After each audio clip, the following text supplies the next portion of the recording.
নমস্কার বন্ধুরা, Bengali cooking টাচে সবাইকে স্বাগত।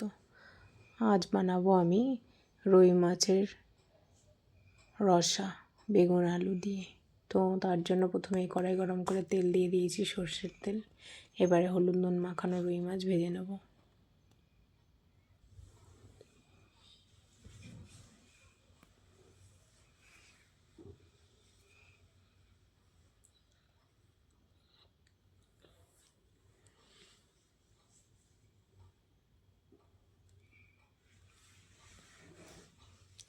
মাছ ভাজা হয়ে গেছে উল্টে পাল্টে, এবার নামিয়ে নেব। এবার এই তেলেই দিয়ে দেবো সাদা জিরে, দিয়ে দেবো আলু একটু হালকা ভেজে নেব।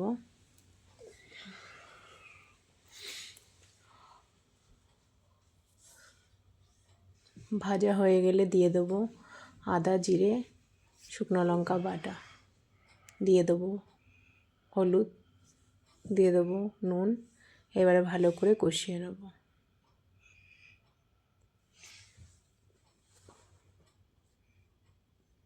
কষানো হয়ে এসেছে, এবারে দিয়ে দেবো বেগুন। হালকা নাড়াচাড়া করে দিয়ে দেবো জল।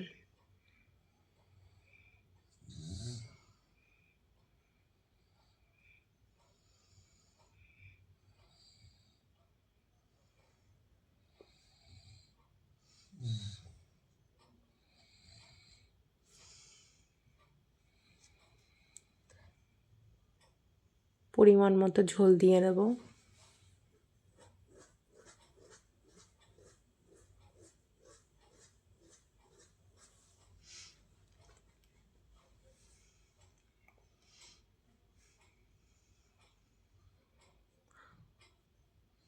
অল্প কিছুক্ষণের জন্য ঢাকা দিয়ে দেবো।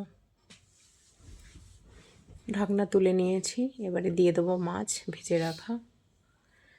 এবারে গ্যাসের ফ্লেম মিডিয়াম হিটে রেখে যতক্ষণ না বেগুন আলু মাছ সব একসাথে মজে আসছে ততক্ষণ অবধি ফুটিয়ে নেব। বেশ মাছের ঝোল বা রসা হয়ে এসেছে, এবার দিয়ে দেবো ধনেপাতা। গ্যাস অফ করে নামিয়ে নেব। রেডি আমার মাছের রসা বেগুন আলু দিয়ে রুই মাছের।